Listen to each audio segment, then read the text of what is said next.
Hi everybody, my name is Andrea of MAKADREZ.com. Today we are sitting here with Karyne Tinord, Hey girls. aka Haitian HBK, Haitian Barbie HBK, aka celebrity hairstylist, aka nonprofit owner, aka woman doing so many things that I can't even talk about right now because it's something you talk about. How are you? I am doing good, and I would like to say thank you for having me because this is all dope. I love what you're doing. Look, I'm a low-key fan. I really appreciate it. Thank you for allowing me to share your story on our platform. Of course. So tell us a little bit about yourself because I feel like I've been following you for a while.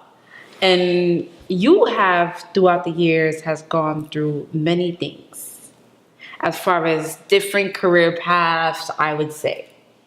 I've changed my name, but the funny thing is like the careers. I think I just kept it and kind of revamped it, paused it a couple of times, and kind of took a step back to see exactly where I'm going. Because sometimes you just kind of get off course. Mm-hmm. With HBK, when you first started following me, it was Haitian Barbie K. Yes, that was when you were blogging.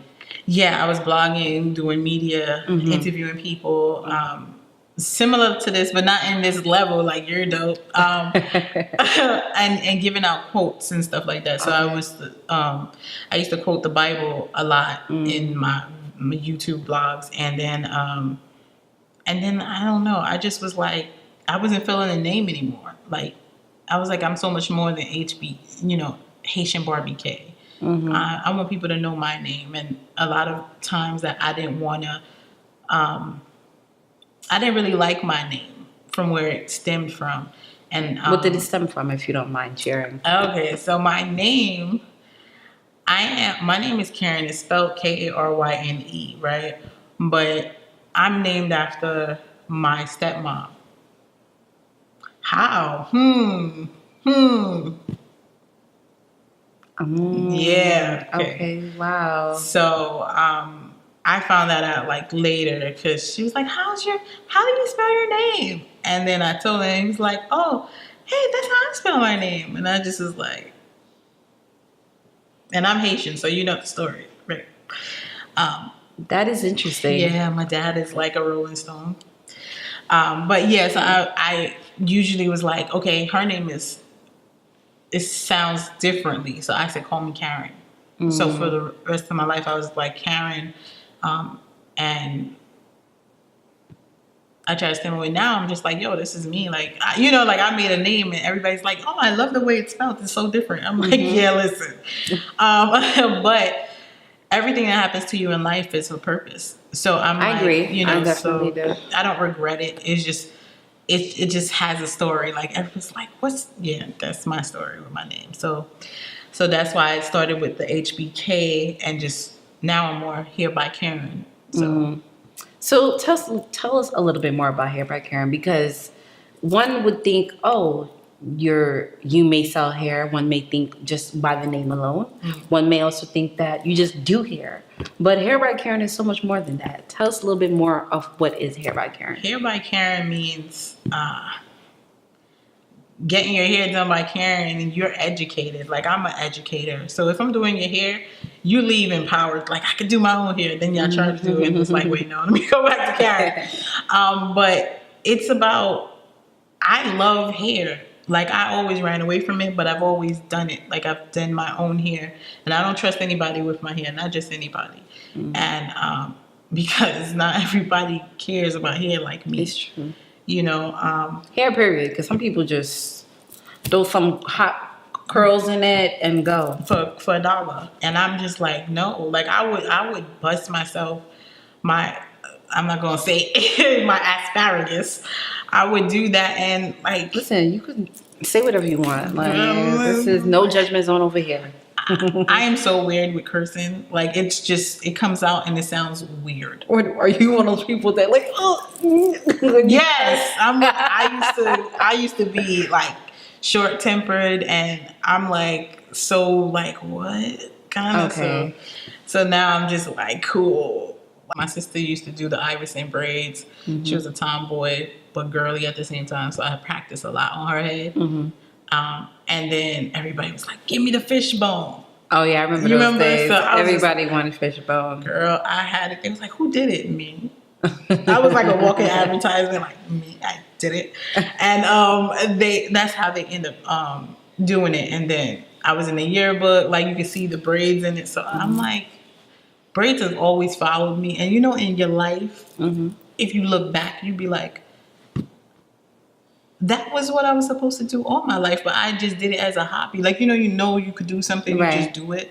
Yeah. But it's like the people who are successful, they know it and they put money towards it. If a kid is playing the piano or he can sing from he was younger, certain wealthy families will put them in certain programs to, you know, nourish that gift. And then it takes them to another place. And I feel like in our society, we don't do that. Like, you know, people look down on stylists or You think they look down on stylists? I think they take stylists for granted. But it's interesting. You feel like you think people take stylists for granted? Yeah. But Like, why? I've never heard that. Because everybody expects their stylist. That person's gonna make you look good. And it's like, yo, my stylist, I'm gonna treat you real good. yeah, but it becomes more you're a servant, basically. But do you mean more so like the job itself is not really respected as much? Right. It's not respected. Like people be like, "How much you charge?" Oh, no. But it's like, if this is how I'm making my money, this is solely, and if I'm supposed to be available to you, then I need to make money to live in this area. But they do have things like YouTube who make people do feel like, hey, I don't have to pay. I can do it myself. How do you feel about that? Yourself. I don't mind those because everybody, I feel like, has their own audience. You know, if you could do it for yourself, go ahead, but don't down somebody else or hit them with the how much you charge, you too expensive. Just say okay, and you know, do your own thing, but don't make people feel bad for what they charge. You just because for as a braider, I feel like they make the less out of a stylist. I know stylists that start off at $525 for a sew-in. You know, and then that's like 4 hours work tops. If you're a braider, you standing on your feet. Sometimes I stand on my feet for like 15 hours one time. I ain't charged that person that much, you know what I'm saying? Right. So it's like the amount of work and quality that you expect from a stylist or a hairstyle. And if somebody's using good products, they're coming to you, things like that. It's like I get hit with oh, you way too expensive. And it's like, dude, like I'm coming to you. So, and then people will tell me like, oh my God, and you provide the hair, girl, you charge way too less.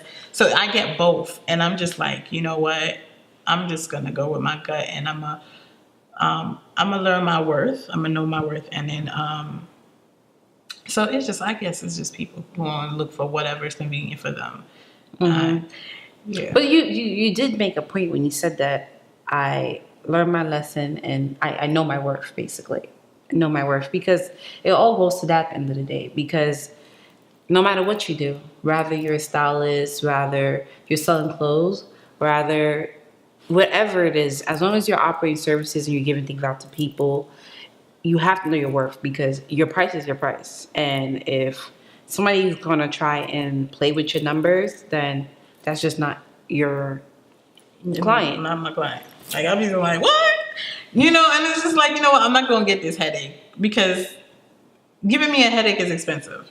And if you're not going to pay for my headache, then you know, like I can't even, you know, and then you get the family and friends. Right. And you're just like, look, this is what I do to eat. Like, I would love to do your hair for free because this is something that, like, thank God for my hands. But at the end of the day, it's like, I don't work a 9 to 5. You know what I'm saying? So it's like, I agree.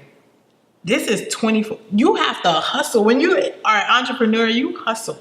And not in a salon is also like even more of a hustle because people they don't see you. So I'm thankful for the Style Seek platform or any hair platform that gives people a way to connect to stylists. But listen, it's a 24/7. Like you, I'm like my publicist. I finally got a publicist, so I'm like thankful for that. But like I'm trying to get to that point, but I'm trying to also stay, price friendly, because I know people who can afford it, they are taking care of their hair. They can provide, pay for products that they need that's gonna help their hair. And then there's people who are, I guess, less fortunate, and they can't afford that, and that's how I give back too. Like like I try to go to. I have a Hair to Work initiative where I go to back to work agencies like FedCap. I did that there, and I taught the clients there that how to land a job, like how to maintain your hair while living in a shelter. Oh, nice. Yeah, so that was a success, and I was just like, okay, like they were like, I love your story, and I'm just like, because I used to be there. There was a time where I just was like, I left my job at a psychiatric hospital, and I was like, you know what? The earthquake in Haiti happened, and I was like, I don't want to be here no more. I'm going to help. I'm gonna start a nonprofit. I had a business degree, so I was there like, yo, this psychiatric thing is like it ain't going nowhere. There's no room for growth. They were promoting me all through, but they wasn't giving me no money for it. Like I was still at the same pay when I started. I was just like, yo, so I started the nonprofit to provide clothes for children in Haiti, here, wherever, just kids in need in general. And then I was slow because all that savings that I had, like all of that poured into the nonprofit. And I was like, okay, Karyne, you have to pay your bills. You gotta pay for I ended up getting eviction notices. Like I got locked out of my apartment, everything, and turned to my mom and moved back in. But it was a legal eviction, so I ended up getting back my apartment because I didn't know about it's not welfare, but I guess they changed the name, but it was a one-time shot or whatever, where they help pay your entire back rent. Oh, I've heard about that. Yeah, I've heard about that. I didn't know because I was working since I was 14, so I'm like, they have help like that? Somebody was telling me that, like, literally, there's people out here that I'm getting flustered. That owes money, a lot of money. Like I've heard people owe $20,000, had it paid off. I'm like, how the hell you live? So I'm like, you got $20,000 worth of back rent that you owe. Like what the hell were you doing? Yeah. But because of a certain situation that was going on, you could appeal whatever eviction that's trying to happen, and you could get that whole thing paid off and still live in your apartment. Yeah, I did or not. live where you live. I was like, that's interesting. I've never even knew that's even possible. I did not know, and I was like, what? They was like, this is what you gotta do. I did everything, and she was like, do you want your apartment back? And I was like, what? That's how I found out about it. I was like, what you mean? She was like, you never gave back the key, so you're getting charged for all the months you're not. I was like, Lord. I think it was like $3,000 something. And they paid it all off, but they put me in a back to work program to find a job and stuff like that. And that was like rock bottom for me, because I was like cool for it, but then it was like, You didn't want to go back to work? No. I wanted to go. No one was hiring because they seen I had a nonprofit, I had a degree, I had everything, but all the jobs that they were sending us to was like dishwashers. It was like, what you doing here? So I got no callbacks. So I was just like getting to the point where I'm like, yo, what the hell, And then they put us in this I think it was WEP. It's called WEP. Work experience program. And they had us in there. Okay, God is good, because I met a guy who came out of jail. It was like the weirdest group. A guy that came out of jail and a lady who was a Jehovah's Witness. and all we sat there and talked about was God. It was a group, it was like 20 people, but only us three. We going out to eat, like on our break, and we just like, things gonna get better. And she was a makeup artist, the Jehovah Witness, and I was here, so we were just like cracking up. But then they had us wiping down elevators, cleaning down stuff, and I just was like, hold up, wait a minute. I was Haitian Barbecue at that time, and I was on Yak Radio. I was a personality, a TV personality, and no one knew, and I just kept it like going. And the caseworker was like, you're doing all this, but do you want to just take a break from YTC? And I was like, why? And YTC is my nonprofit for children. And I was like, no, this whole time I'm still giving back. Like, I'm like, that has nothing to do with me. I'm there like, if people are donating clothes and people need clothes, then that's what I'm going to do. It doesn't take nothing from me. And I was like, it's a conviction. It's like God put that in me. I woke up one day and that's what I wanted to do. So I was like, it don't matter about my struggles. I was there like, God got me. I'm going to make sure these kids get taken care of. And she just was like, okay. And then I was just like, you know what? I dropped out of that back to work program. I was like, this ain't for me. I was like, I have a skill. God has blessed me with hair hands. Like, like I could braid. And from then on, when I trusted the talent that God gave me, and I was just like, yo, he has given me something that I can make money off of, that I can actually succeed in, Like, I'm like, why am I struggling? Why am I struggling or telling people, hire me, begging somebody to give me a job when I can create my own? Right. So I was like, you know what? I have the nonprofit, I have my hair, and that's been building. So I started working together with it, and I just was like, yo, and now I'm at the Hair to Work. I created the Hair to Work program because that was one thing in that program that they didn't have. Like, they were sending people on job interviews, but they looked disheveled. Like they look crazy because they living in shelters, but coming out of jail and things like that. And I'm there like, that's why I was there. That's why I hit rock bottom. Because if I had not been there, I wouldn't have known this was going on. Yeah, I wouldn't know what the need was. So I create, so it's like I take the things like the struggles. I don't like it when I go through it. No one is going to. But you have to look back and you be like, this is why. Instead of saying why me, it's like, okay, why is this happening? What can I make out of this? And I think that's what I'm doing right now. So just to educate people. So what are the different companies that you have? Because it seems like there are a lot.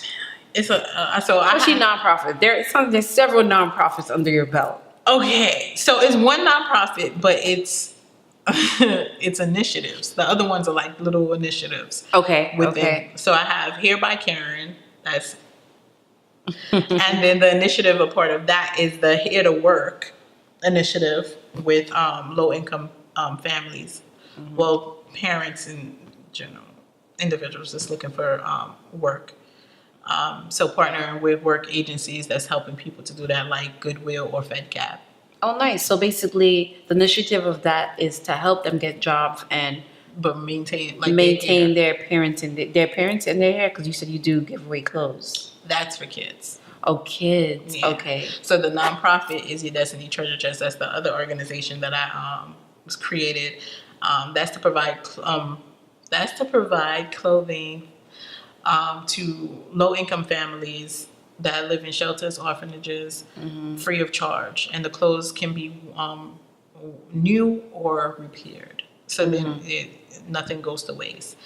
That is my baby.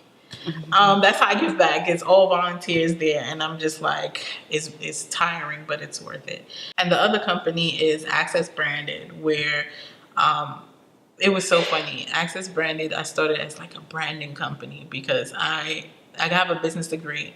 So I was like, I need to tell people how character is very important when it comes to a business or a brand. Like, you are your brand. Anything you do for MAKADREZ is a part of that. Like, people want to know who's behind this company, right? So with me, Hair by Karyne, like, if people know me, they come like, that's Karyne. Like, you know what I'm saying? So it's like, you are really not separated. So there's no private. You shouldn't be private. So I wanted to create an organization, company, for profit. Is this the for-profit? Okay. For profit. Oh, Okay, because the kids I give back to. So I just was like, okay, how can we do this? How can we get people access to brands that get it so they can learn from it? You feel me? Mm-hmm. And then somebody reached out and was there like, hey, are you still doing media? And I was like, Access branded. Your brand, our business. Still a media company, so it's media brand. So we kind of are tweaking it. That's in the startup stages. And our initiative for that was the Brand Noir. So Brand Noir is to educate Black businesses about etiquette, and to get them to a place where they can get legal advice, development advice from industry professionals. That happens once a year during Black History Month. That's amazing. Yeah. So that is really, really good. I like the fact that everything that you do it's in its own bubble, but it has a very important initiative for improvement of Black excellence. Yeah. I love it. In every aspect. But I'm not going to say Black excellence, no. But excellence, period. Excellence. Because I like the fact the hair thing. Because everybody knows when your hair is done, you don't care. No matter what you have on, when your hair is done, like that feeling that you have, that's the confidence. you're gonna look at your outfit, your closet, like I have nothing to wear. But when your hair's done, you find yourself that outfit you put together to make sure. What? So, and the helping out the kids, giving away with the clothes, that's really good because a lot of parents out here don't have it like that. No. Especially when you have a house with 7, 8, 6 kids. But I've learned to dissect me. Like I've learned to know who I am, and every aspect of me is in every business I've created. Mm-hmm. Like with the clothing, my mom made my 5th grade senior trip outfit. I was like, oh God. But she made it, so I have, because I didn't have clothes and because I used my family and friends' clothes, it was like a hand-me-down, So mm-hmm. the slogan behind the nonprofit is, it's not a hand-me-down, it's a turnaround. Mm-hmm. So I use that part of my life to be like, I get it, kids. I get it, and I get it to the parents. This is for you, and the hair thing, I went through that program and I was there like, because the lady was like, "What? You have fuchsia hair. What are you doing? You can't go on no interview." I said, "Now you telling me I can't do this for my hair?" I was there like, you know what? This ain't for me. I want to be a hairstylist. So I created that for that. And then media. I love media. I love talking and getting to know people. So I relate to what you're doing. Mm-hmm. So I love it. And just teaching brands about, don't put yourself in one box. You know what I'm saying? Everybody has multiple talents. You have 24 hours in a day, 365 days in a year. Like, you can't tell Beyonce that. You know what I'm saying? Like, Beyonce would create an extra 100 days. Like, look, okay, I'm going to snap back. I had 3 kids, and I'm going to snap back and kill it. And she does it all the time, and she's always innovative. It's never something that you've seen before. And that's what's beautiful about Beyonce. Right now, Painless Experience. Mm-hmm. I braid. You have your Painless hair tour. Yeah, I'm on my Painless. You didn't even tell us about that. I'm on my Painless hair tour. And it's for me. It's funded by me. It's out of pocket, and I'm just trying to go to different cities. I went to Atlanta, and I went to Miami. Houston was postponed. It was supposed to be for this month, and next month I'll be in Chicago. I'm hitting up LA. LA, I think North Carolina, and there's one more. But and of course Haiti. I'm going at the end of the year, but it's just to let people know that this is real. Like, you don't have to sit in a chair and get your edges snatched. That's what edges matter. I don't know if you can see in my shirt. Edges matter because you'll talk to a stylist and you'll be like, "Oh, it hurts." And they just be like, it has to be. And I'm like, that's such a lie. It does not have to be tight. It doesn't. It's secure. All my clients say the same thing. I've never experienced that kind of painless anything. Yeah, a friend of mine goes to you and she advocates for you like, oh my gosh, you need to go to Karyne, you need to go to Karyne, you need to go to Karyne. Friend? You was on her hair. Rosie. Rosie. Yeah. Oh, okay. I was thinking Rosie, but I'm like, wait, Rosie? Yeah. Rosie. She loves your work. She loves your work. Yeah, Rosie's my girl. Hey, shout out to Rosie. But yeah, and it's like I get people who have never done braids again before in their life, and they're so happy. They like, I researched, and they said it's supposed to hurt. Somebody told me take a painkiller before I even sit in here. I feel like, get your hair done? I said, please don't take no. Yes, That's people crazy. are throbbing for 2 weeks. Wow. I'm like, why would you even sit if you're like doing all of this and the person that is not even in your head anymore? Take it out. If it's tight, it's not right. Like that's my story. But I'm like, you shouldn't hurt your clients. Like they're paying you. Mm-hmm. You know, like even people doing sew-ins and things like that, making wigs. Those wigs sometimes hurt because of that band. So it's like you get a headache. Like the whole point of spending money is to enjoy what you've spent money on. Right. You know what I'm saying? Quality over everything. And yeah, you want it to be neat and everything, but it's going to be neat if you're with me. It's going to be neat. But don't sit in a chair where somebody is literally hurting you. Like, don't do it. Because you're going to end up regretting it long term with bald spots. I'm just saying, like, you know. What is success to you?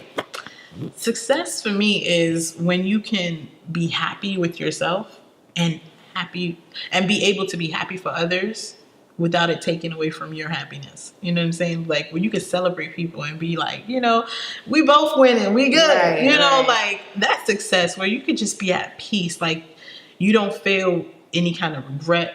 You're just happy in the moment. And I'm just like, yo, I got to that point where I, in like any aspect of life, personal, family, love, all that, career. But I seen a couple of my friends doing some stuff and I'm like,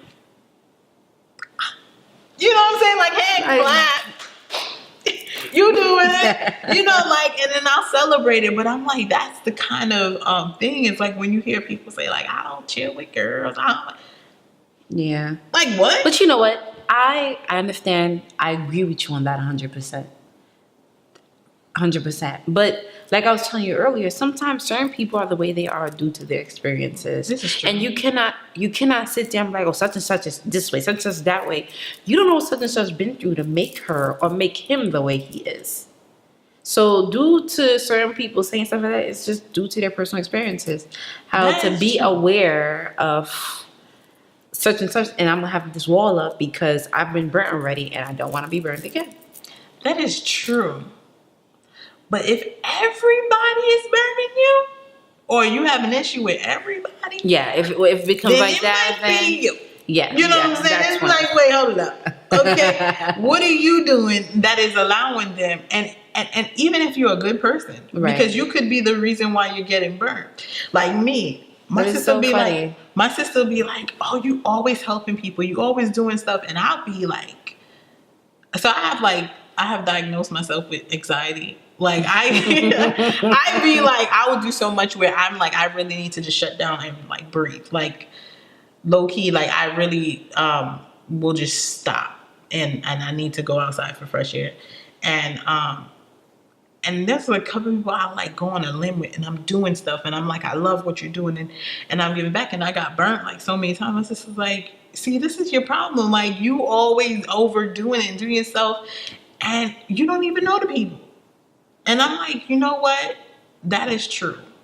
So I'm a cause sometimes of my thing because I don't create boundaries, you know. But I'm like, you know what? At the end of the day, like, okay, you know, I'm burnt. Okay, lesson learned, keep it moving. But I'm not going to stop who I am as a giver because people have, you know, messed up. They can't mess it up for another person. in my eyes. Like, I'm like, everybody starts from, you know, like before you're proven guilty or something like that. Right, Innocent right. before, Innocent before proven guilty. yeah, you start at 100% with me. Yeah. Like, you're good. Like, there's no blockage. The wall goes up after I know you. The wall is down when I know you, but then it goes up. And it's like, oh, we're going to have to take a step back because I see who you are now. Right. Before, it's like, okay, you know. So, and there's few people that have been amazing. You know, my gut was right. And then there's people that I'm like, you know what, I'm not going to say they're bad people, but because of their circumstances, they wasn't able to, they just went with how society had made them feel like, Yeah. well, I'm going to use her because. And I agree with you because that's the worst thing you can do. Like, some people don't know how to differentiate. Not everybody's like the other people who have burnt you and all that. And like people say, don't approach everybody as if like, oh, hey, because you still have to be aware of all this and that. But I'm trying to find a wording and I'm getting frustrated with my thoughts as I'm talking right now. But it's like, just be aware, be very cognizant of who you're around and who you let into your world. Because just like you said, like, you want to be happy and you want people around you that you genuinely want to be happy for, just like you want them to be genuinely happy for you and all that. And nobody wants no snakes around. No, they don't. But nothing is a secret. I feel like everything is going to be revealed. There's no such thing as a secret. It's true. Only Nothing. delayed truth. Nothing's a secret. And like, you go with your spirit. Like, I've learned getting mature in life, that you attract who you are. Especially in a level, like if you're at a low level in your life, if you can admit to yourself, like, you know what, I'm really struggling right now, or whatever, those people that come into that time is probably not the right people that you're going to need when you get to another place. So by the time you get to another place, your level of energy and your vibrations are different. So you're going to start attracting the people you do need, and the other ones that you don't need will fall away. I love that. That's how I've been living. I love how you worded that just now. You arrive in levels, and it's just different stages. It's like how I vibrate. I'm trying to get to the best self, you know? So everybody is like moving, but the people you're getting to are up here to that level you want to be to. Is not to leave all the people you are, but if they're not vibrating also at the same level you are, then you're going to end up losing them.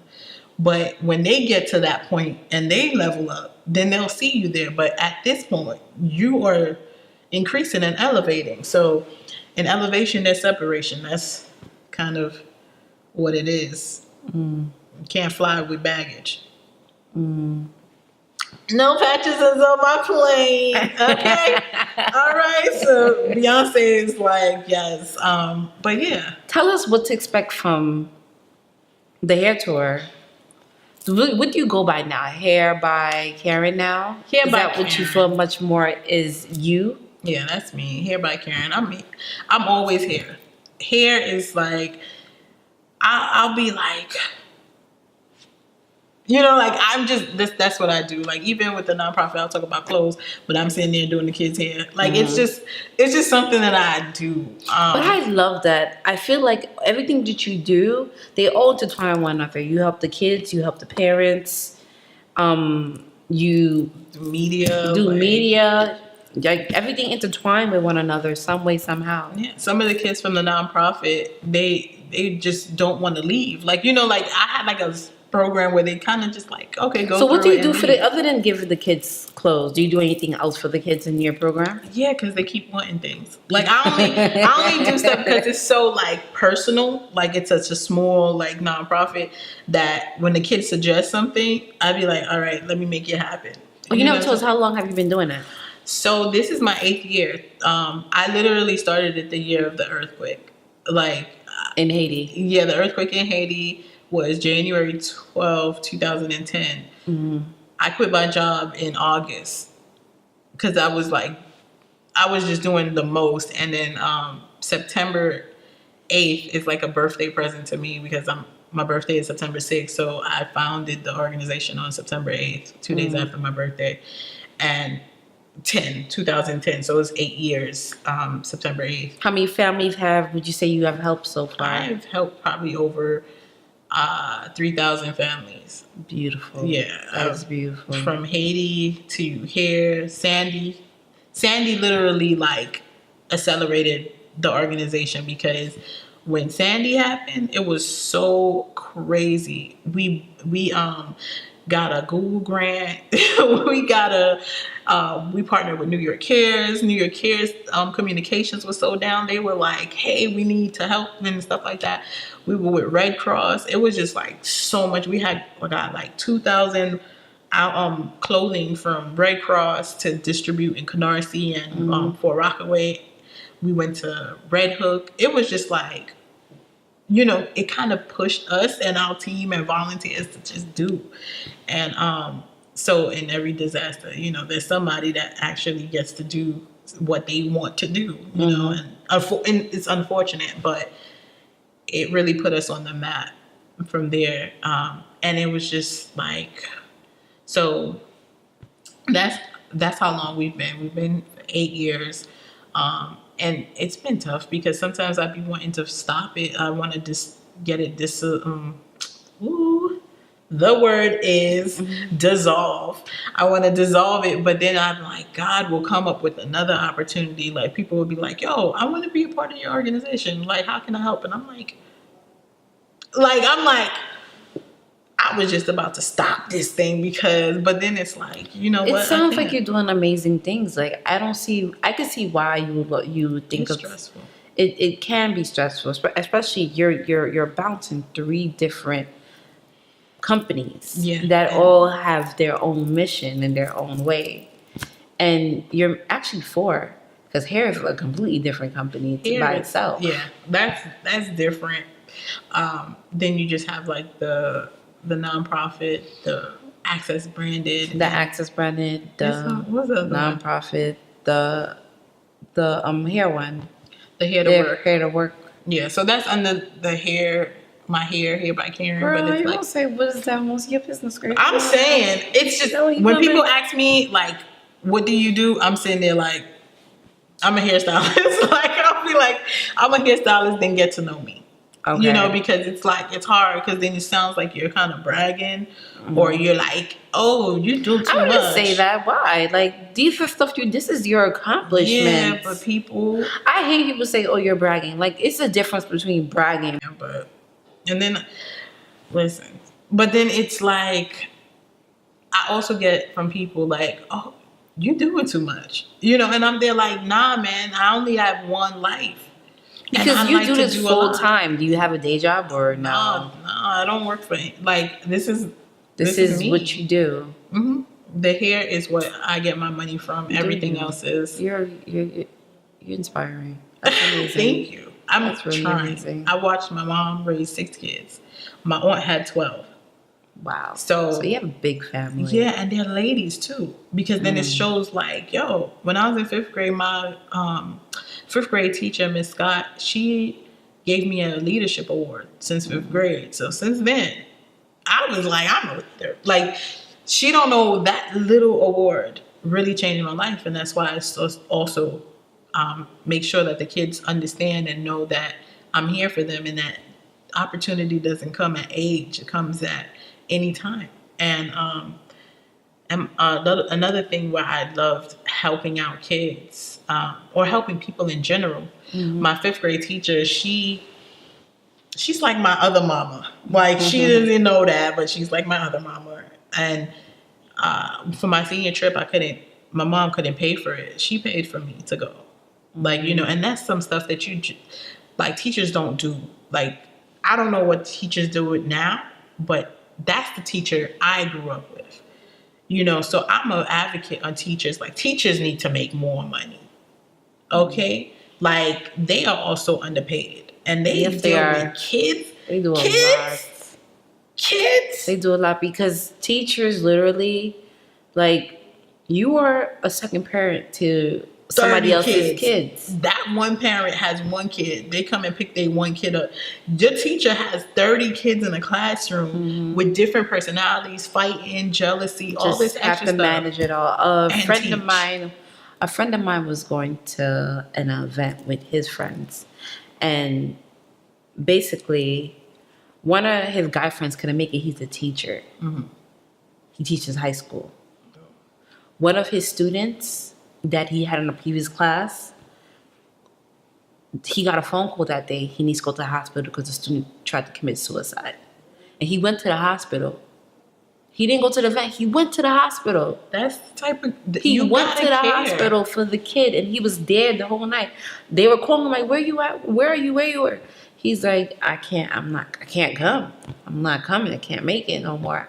And I'm like, that's crazy. Like, people, I agree with you. Teachers should be paid more money because they are parents to these children. They love the kids. I still talk to my own 5th grade teacher. Yeah. Sometimes as parents, where you lack, the teacher picks up. And not to say it's all on teachers, should be all on you, because it's not.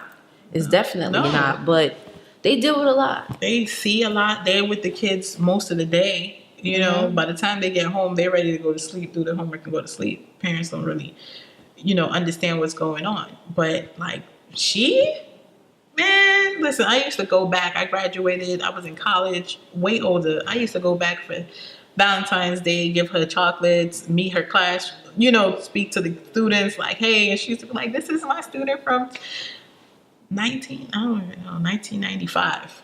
And I was just like, yo, she's been that for me, a strong Black woman, and I was like, I want to be a strong Black woman.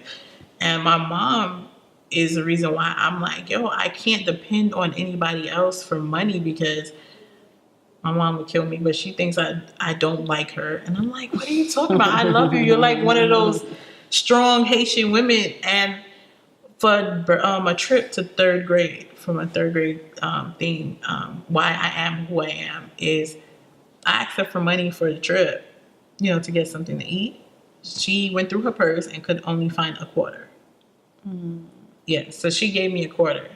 And I went and bought crunchy cheese doodles.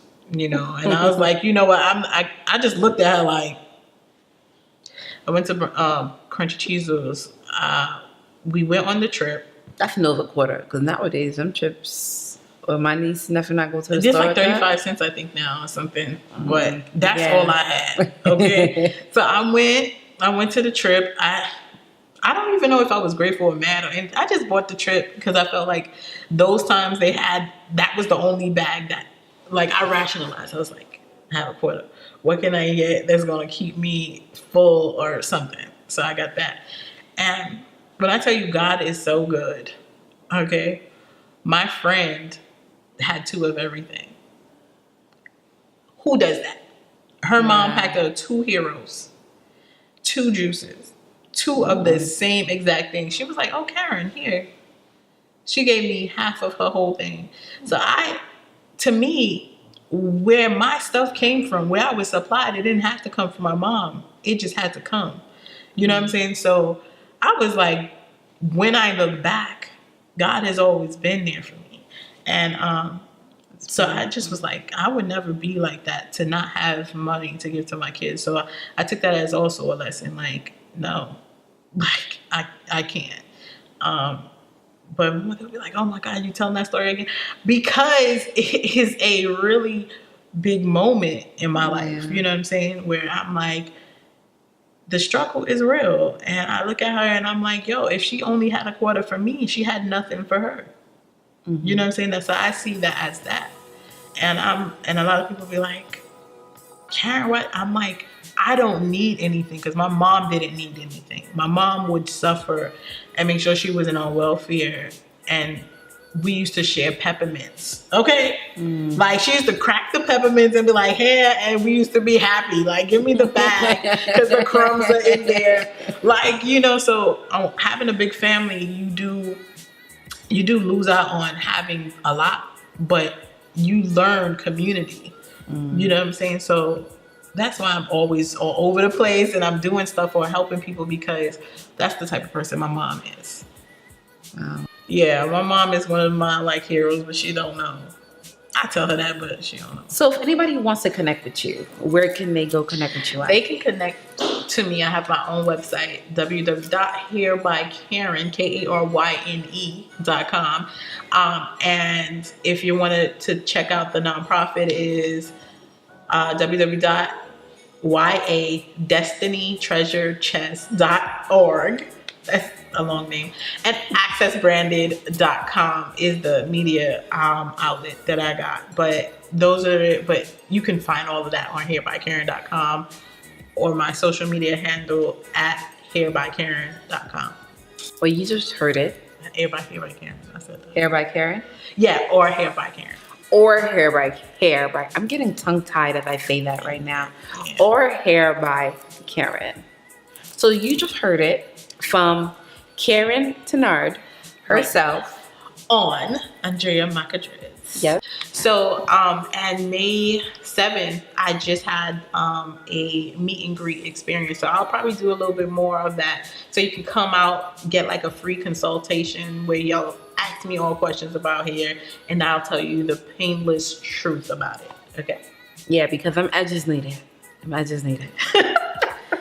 Definitely look out every Tuesday, new episodes of more dope individuals, entrepreneurs out here making it happen and shaking grounds like Karyne. Oh, thank you so much. And like you, stop it. I'm trying, girl. I'm trying. But you're inspiration. You're really making it happen. Very. You're really making it happen. It's an exchange. So we'll see you next time. Check us out next Tuesday, new episodes, and bye.